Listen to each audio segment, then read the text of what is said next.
Hi, everyone. My name is Olivia Jefferson, and I am a Compass Advisor with the Office of Career and Academic Advising. And today I'm going to be talking with you about LinkedIn, how to create an account, and how to utilize it. So, what I want you guys to do first is think about your current presence on LinkedIn.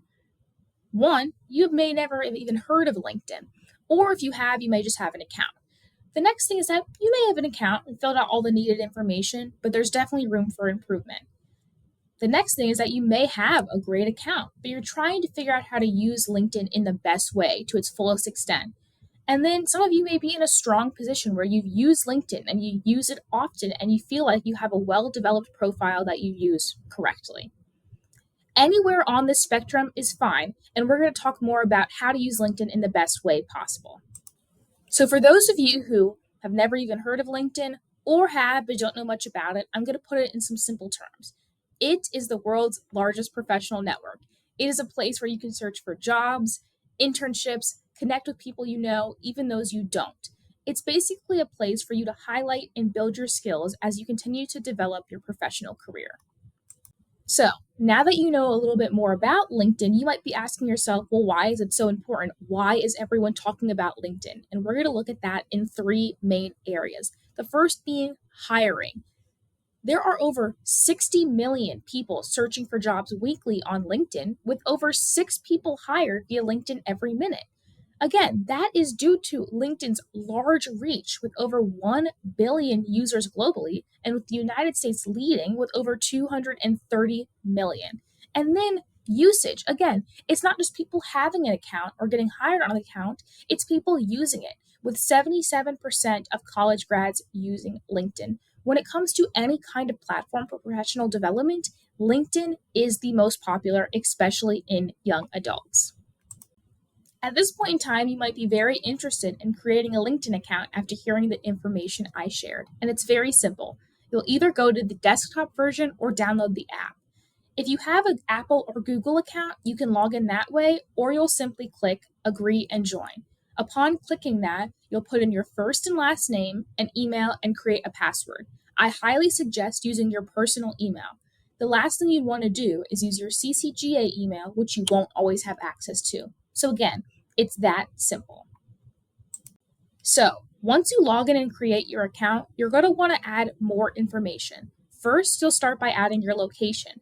This increases your overall visibility. You can either put Brunswick, Georgia, the coastal Georgia area, or you can even put your hometown. Again, you'll want to put where you're currently located, as this is going to allow you to find specific job offers and events. The next thing is you'll put your job title. Whatever you're doing currently or most recently is what you want to add. And don't worry if you don't have any concrete job experience. You can simply put that you're a student. The next thing is employment type. If you are currently working a job, you'll want to put what type of job that is, whether it's full-time or part-time. Lastly, you'll want to add the company you are currently working for. Again, if you just put that you're a student, you'll simply add College of Coastal Georgia, or if you have a job part-time and or full-time, you will put the name, location, all the relevant information for that job. You are going to want to do this as soon as you create your account. Again, you can see the picture here. That's generally what your homepage is going to look like. So by adding this information, you add more specificity and add more depth. I know in the last slide I talked about adding specificity, and you're going to do even more here. These are 4 areas you want to develop as soon as you create your account.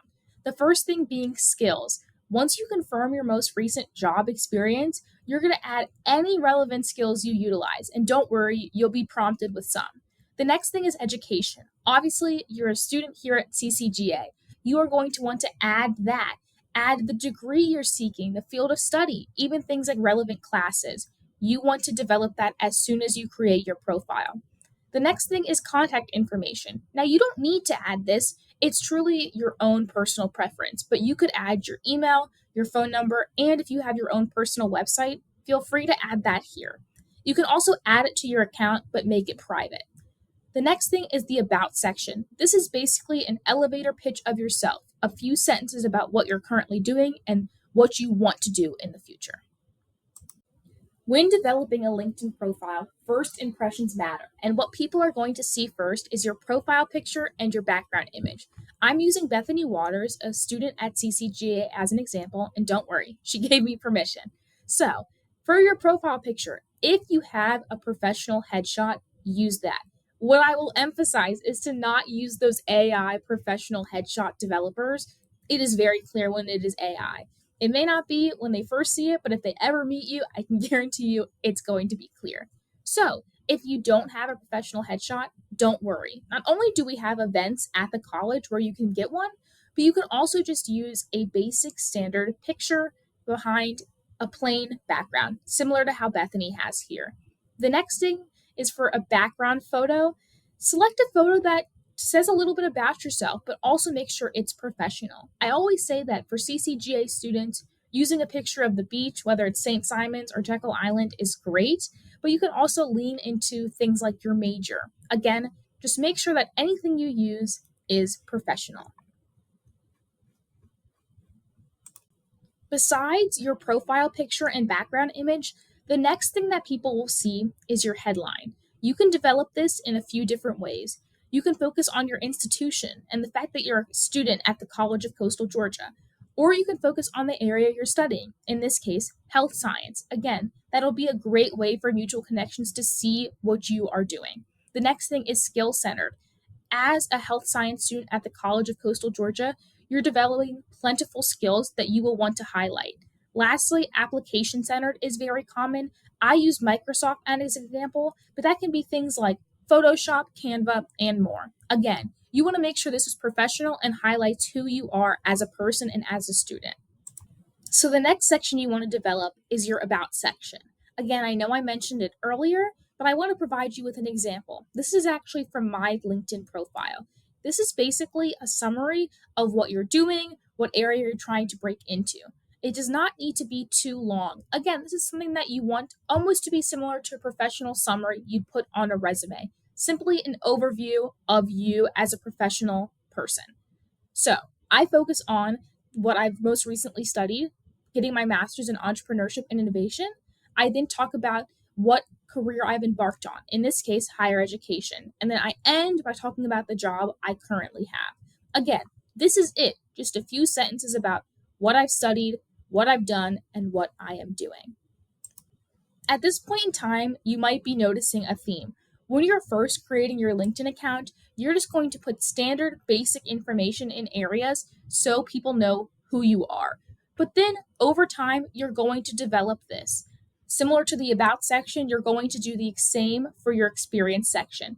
This is where you're going to list the jobs you've had, part-time jobs, full-time jobs, everything in between. You're going to include not only the location, but the period of time you worked there. Make sure to include the months, and then any relevant skills. You can also add things like photos, videos, any relevant documents. Again, this is another example from my LinkedIn profile. I have the jobs I've held at the College of Coastal Georgia, as well as a part-time job I've had in college. Not only do I have a brief summary of that job, but specific skills I possess. Again, when someone's looking at your profile, they want to see the skills you have and where you applied them. There's a lot of repetition going on, but it's just to emphasize the importance of these areas. Education. You are going to want to start with college and include all the educational experiences you've had. And make sure to be specific. If you are part of any clubs while at the College of Coastal Georgia, include that. If you had outstanding grades, include your GPA. You also want to make sure to include any other institutions you've attended. Again, being specific is better. Then the skills section. I know I've talked about it a lot. So not only will you have skills connected to your experience, but you'll also have skills connected to your education. These can also then be endorsed by your connections, basically allowing someone to say, yes, I know they possess this skill. The more specificity you have in these areas, the better. Again, your LinkedIn profile is going to be viewed by who knows how many people. People you know, people you don't know. You want to assume that everyone viewing your profile doesn't know you, and you want to show them how strong of a candidate and person you are. A common section that people tend to look over in LinkedIn is the honors and awards. If you have received any type of recognition, whether that's in school or out of school, this is your place to put it. Don't be afraid to brag. Put when you got the award, where you got it from, and a brief description. Things like Dean's List, President's List, any other kind of award you might have received in a professional position, Employee of the Month, Employee of the Year, anything like that. This is the place to put it. And if you don't have anything, don't worry. It's not going to make you look bad to not have this section open or available. The past sections I've talked about in the previous slides are the most basic and standard areas that people tend to cover, but don't worry, there are more. If you were worried about where to put things like volunteer experience or to emphasize that you're efficient in multiple languages, those sections also exist. As you can see on this slide, there are more sections in LinkedIn that you can develop. Obviously, when doing so, you want to be specific and go into detail. At this point in time, I've talked solely about creating a LinkedIn account, why it's important, and the sections you need to develop. The next few slides of this presentation, I'm going to focus on how to use LinkedIn as the professional development and networking tool that it is.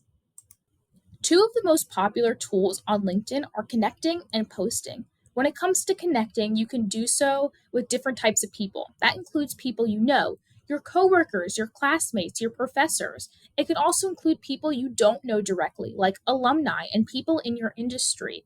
Again, you'll always be able to accept or deny a connection. So when people connect with you, you may not know them directly, but if they're an alumni or people in your industry, it doesn't hurt to accept their connection request. Then, when it comes to posting, this is a general way to share your achievements as well as updates about your academics and your professional career. I have an example here of a post I made a few months ago when I moved into a new position. It is very common to share those big achievements, new jobs, graduating. Those are things that you want people to know about. They're big steps in your professional career as well as your academic progress. Most people associate LinkedIn with being a job searching tool. Obviously, throughout this presentation, we've learned that it's a lot more, but LinkedIn is an amazing tool for searching for jobs. How you'll do so is go to the Jobs tab that's at the top of your screen on the desktop version and the bottom of your screen on your app. You'll search for jobs based on the company type, location, experience, and more. If you ever want to stay up to date with companies that you are interested in working for, it can be helpful to follow them. At this point in time, they may not have a job that you are interested in or qualify for, but by following them, you'll get updates. Also, you want to keep an eye out for information shown on the job portal, whether it's the number of applicants for a specific job, how long ago the job was posted, as well as any mutual connections. If you are connected with someone who is working for a company, it will show that. Again, LinkedIn is obviously much more than just job searching, but it is a great tool when looking for future jobs. When using the job searching feature of LinkedIn, it's also great to use the preferences tool. This allows you to specify your preferred job titles, locations, and employment type. So if you're looking for jobs only in Brunswick, you'll want to put that. If you're looking for jobs that are only part-time, you'll want to specify that. You can also use those preferences to get alerts. So if you're looking for a physical therapy job in Brunswick and St. Simons that's part-time, just a hypothetical, you can set an alert for that to get emails directly to you so you can apply as soon as possible. You can also use the preferences tool to set a desired minimum base salary. Connecting, posting, job searching, those are the main tools people use daily on LinkedIn, but you don't want to miss out on what else it has to offer, such as groups. It's not uncommon to have different classes at different institutions to be a specific group, so you can connect with the people in your classes. You can also be in groups based on specific professions. Newsletters are also shared consistently on LinkedIn. You can either create your own newsletter or follow those from other people. Events. Virtual and in-person events are shared consistently on the platform. This allows for further professional development, whether that's things like meetings, seminars, workshops, and more. Lastly, there is a news page to stay on top of the main professional news stories that apply to you. Again, there is so much that LinkedIn has to offer, you don't want to miss out. That was a general overview on LinkedIn as a platform, how to create your account, and the tools to use. I want to thank you all for watching this presentation and encourage you to create your own LinkedIn account. And if you have any questions, don't hesitate to contact the Compass Office of Career and Academic Advising. For those of you on the Brunswick campus, we're located in Academic Commons South, and you can also find our general email and phone number on this screen. Thanks so much. For more information about LinkedIn, feel free to check out these resources I used when developing the presentation. And lastly, hail the sale. Thanks so much. Bye.